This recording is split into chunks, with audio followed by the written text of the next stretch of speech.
പഹൽഗാം ഭീകരാക്രമണത്തിൽ ഉൾപ്പെട്ട ഭീകരർക്കായി 11ാം ദിവസവും തിരച്ചിൽ തുടരുന്നു. തെക്കൻ വനമേഖലയിൽ വ്യാപക തിരച്ചിൽ. ആക്രമണത്തിൽ ലഷ്കർ-ഇ-തൊയ്ബ, പാകിസ്ഥാൻ സൈന്യം, പാക് ചാര സംഘടനയായ ISI എന്നിവയുടെ പങ്ക് ദേശീയ അന്വേഷണ ഏജൻസി സ്ഥിരീകരിച്ചു. പാകിസ്ഥാനെതിരെ കൂടുതൽ നടപടിക്ക് ഒരുങ്ങി ഇന്ത്യ. വാർത്തയുടെ വിശദാംശങ്ങളുമായി രാജേഷ് ശ്രീനിവാസൻ ചേരുന്നു. രാജേഷ്, പഹൽഗാം ഭീകരാക്രമണവുമായി ബന്ധപ്പെട്ട് ഭീകരർക്കായുള്ള തിരച്ചിൽ 11ാം ദിവസവും തുടരുകയാണ്. വിവരങ്ങൾ എന്തൊക്കെയാണ്? പഹൽഗാം ഭീകരാക്രമണത്തിന് പിന്നാലെ അല്ലെങ്കിൽ ഭീകരാക്രമണത്തിൽ ഉൾപ്പെട്ട ഭീകരർക്കായുള്ള തിരച്ചിൽ ഊർജിതമാക്കുകയാണ് സൈന്യം. അതിന്റെ അടുത്ത നടപടി എന്നോളം ഈ വിദഗ്ധ സംഘം അടങ്ങുന്ന ഒരു വിപുലമായ സംഘം ഇപ്പോൾ ഈ വനമേഖലയിൽ, പ്രത്യേകിച്ച് കാശ്മീരിലെ തെക്കൻ വനമേഖലയിൽ പരിശോധന അല്ലെങ്കിൽ തെരച്ചിൽ ഊർജിതമാക്കുകയാണ്.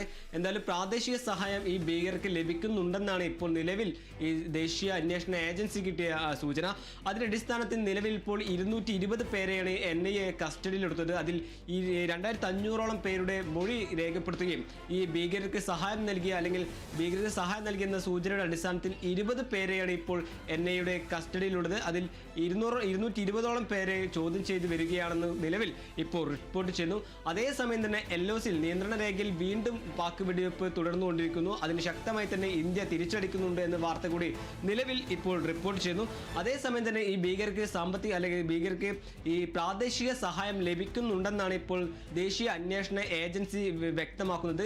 അതാണ് ഇതുപോലെ ഒരു വനത്തിൽ ഈ ഭീകരർക്ക് 11 ദിവസം ഒളിഞ്ഞ് കഴിയാനുള്ള ഒരു സാഹചര്യം ഒരുക്കി എന്നതാണ് ഇപ്പോൾ ദേശീയ അന്വേഷണ ഏജൻസി വ്യക്തമാക്കുന്നത്. അതിന്റെ അടിസ്ഥാനത്തിൽ ഈ ഭീകരർക്ക് ഒരു സഹായം നൽകിയ അല്ലെങ്കിൽ പ്രാദേശിക സഹായം നൽകിയ 20 പേരെയാണ് ഇപ്പോൾ NIA കസ്റ്റഡിയിലെടുത്ത് ചോദ്യം ചെയ്തു വരികയാണ്. ഈ ആക്രമണവുമായി ബന്ധപ്പെട്ട് 2500 പേരുടെ മൊഴിയാണ് നിലവിൽ ഇപ്പോൾ NIA രേഖപ്പെടുത്തിയെന്ന് വാർത്ത കൂടി നിലവിൽ ഇപ്പോൾ പുറത്തുവരുന്നു.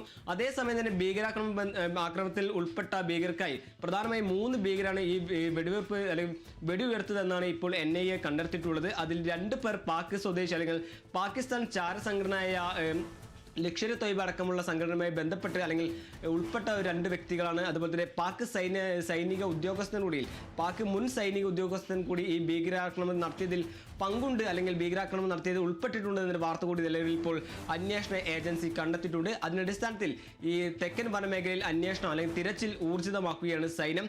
പ്രധാനമായും സൈന്യം, അതുപോലെ തന്നെ റൈഫിൾ, കരസേനയുടെ കമാൻഡോകൾ എന്നിവരെയാണ് നിലവിൽ ഇപ്പോൾ ഈ തിരച്ചിലിൽ നേതൃത്വം നൽകുന്നത്. അങ്ങനെ ഒരു വിപുലമായ സംഘം തന്നെയാണ് വ്യാപകമായി ഈ വനമേഖലയിൽ തിരച്ചിൽ നടക്കുന്നത്. പ്രധാനമായും സൈന്യം, രാഷ്ട്രീയ റൈഫിൾ, പാരാ കമാൻഡോകൾ, ഈ കരസേനയുടെ മറ്റൊരു വെർഷനായിട്ടുള്ള പാരാ കമാൻഡോകൾ തുടങ്ങിയവയാണ് നിലവിൽ ഇപ്പോൾ ഈ തിരച്ചിൽ നടത്തുന്നത്. എന്തായാലും നിലവിൽ ഇപ്പോൾ 11 ദിവസമായിട്ടും അല്ലെങ്കിൽ ഭീകരാക്രമണം കഴിഞ്ഞ് 11 ദിവസമായി കഴിഞ്ഞിട്ടും ഈ ഭീകരെ പിടികൂടാൻ സാധിക്കാത്തതിൽ പ്രതിപക്ഷ അല്ലെങ്കിൽ വിവിധ രാഷ്ട്രീയ പാർട്ടികൾ ഒരു വലിയ രീതിയിലുള്ള പ്രതിഷേധം തന്നെ ഉയർത്തുന്നുണ്ട്. അതിന്റെ അടിസ്ഥാനത്തിൽ ഇനി പരിശോധന അല്ലെങ്കിൽ തിരച്ചിൽ ഊർജിതമാക്കാൻ തന്നെയാണ് നിലവിൽ ഇപ്പോൾ സൈന്യത്തിന്റെ തീരുമാനം എന്നതാണ് നിലവിൽ ഇപ്പോൾ പുറത്തുവരുന്ന റിപ്പോർട്ടുകൾ സൂചിപ്പിക്കുന്നത്. വൃന്ദ, രാജേഷ്, അതോടൊപ്പം തന്നെ ഈ പാകിസ്ഥാന്റെ പങ്ക് ഈ ദേശീയ അന്വേഷണ ഏജൻസികളെല്ലാം തന്നെ സ്ഥിരീകരിച്ചിരിക്കുന്ന ഒരു സാഹചര്യത്തിലാണ്. അപ്പോൾ പാകിസ്ഥാനെതിരെ കൂടുതൽ നടപടിക്ക് ഒരുങ്ങുകയാണ് ഇന്ത്യ. എന്തൊക്കെ നടപടികളാണ് എടുക്കാനിരിക്കുന്നത്? ഈ ഭീകരാക്രമണത്തിൽ അല്ലെങ്കിൽ 26 പേരുടെ ജീവനെടുത്ത ഭീകരാക്രമണത്തിൽ പാകിസ്ഥാന്റെ പങ്ക് വ്യക്തമായതോടെ ഈ പാകിസ്ഥാനെ ലോകരാജ്യങ്ങൾക്കിടയിൽ തുറന്നു കാട്ടാൻ തന്നെയാണ് നിലവിൽ ഇന്ത്യയുടെ തീരുമാനം. അതിന്റെ അടിസ്ഥാനത്തിൽ അടുത്ത തുടർ നടപടി എന്നതാണ് നിലവിൽ ഇപ്പോൾ ഇന്ത്യ സ്വീകരിക്കാൻ പോകുന്ന പ്രധാന ഒരു വാർത്ത. പാക് വെബ്സൈറ്റുകൾക്ക് ഇന്ത്യയിൽ വിലക്ക് ഏർപ്പെടുത്തി എന്നതാണ് നിലവിൽ ഇപ്പോൾ ഒരു തുടർ നടപടി ഭാഗമായി അല്ലെങ്കിൽ അടുത്ത ഘട്ടത്തിലേക്ക് ഇന്ത്യ പോകുന്നത്. നേരത്തെ പാക് സൈന്യത്തിന്റെ ഔദ്യോഗിക YouTube ചാനൽ ഇന്ത്യയിൽ വിലക്ക് ഏർപ്പെടുത്തിയിരുന്നു. അതിനുശേഷം പാക് സിനിമാ താരങ്ങളുടെ ഇൻസ്റ്റാഗ്രാം അക്കൗണ്ടും ഇന്ത്യയിൽ വിലക്കേർപ്പെടുത്തി. അതിന് പിന്നാലെയാണ് പാക് വെബ്സൈറ്റുകൾക്കും ഇന്ത്യയിൽ വിലക്കേർപ്പെടുത്തുന്നത്. പ്രധാനമായും Dawn news, Geo TV, ARY തുടങ്ങിയ വെബ്സൈറ്റുകളാണ് ഇന്ത്യയിൽ വിലക്കേർപ്പെടുത്തുന്നത്. ഇന്ത്യ വിരുദ്ധ പ്രചാരണങ്ങൾക്ക് നേതൃത്വം നൽകുക അല്ലെങ്കിൽ നടത്തുന്നു എന്ന് കണ്ടെത്തിയതിനെ തുടർന്നാണ് ഇന്ത്യ ഒരു നീക്കം അല്ലെങ്കിൽ ഇന്ത്യ ഈ വെബ്സൈറ്റുകൾ നീക്കം ചെയ്തത്.